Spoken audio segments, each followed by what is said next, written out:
ক্যাফের আড়ালে অবৈধ হুক্কা পার্লার সহ একাধিক অসামাজিক কাজকর্ম চলছে। প্রিন্স আনওয়ার শাহ রোডের একটি ক্যাফের বিরুদ্ধে এই অভিযোগ উঠেছিল বারবার। যে বাড়ি ভাড়া নিয়ে ক্যাফে চলছে তার মালিক এ নিয়ে একাধিকবার ক্যাফে কর্তৃপক্ষকে সতর্ক করলেও সুরাহা হয়নি। এবার এ নিয়ে কার্যত ধুমধুমার পরিস্থিতি তৈরি হলো। মারধর, পাল্টা মারধর, নিগ্রহের অভিযোগে সরগরম এলাকা।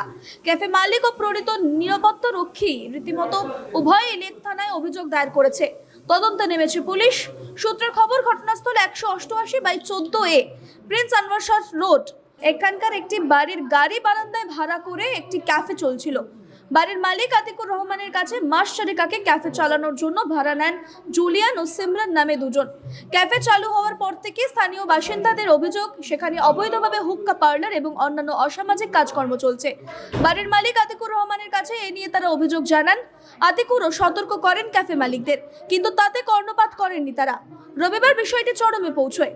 ওই ক্যাফে লাগোয়া একটি আবাসন রয়েছে, সেখানকার নিরাপত্তা রক্ষীর অভিযোগ, রবিবার ক্যাফেতে বেশ কয়েকজনের যাতায়াতের সন্দেহ হয় তাতে ক্যাফে মালিকদের জিজ্ঞাসা করেন তিনি। অভিযোগ, তাতে ক্ষিপ্ত হয়ে ওই নিরাপত্তা রক্ষীকে মারধর করতে শুরু করেন কর্মীরা। আহত হন বৃদ্ধ নিরাপত্তা রক্ষী।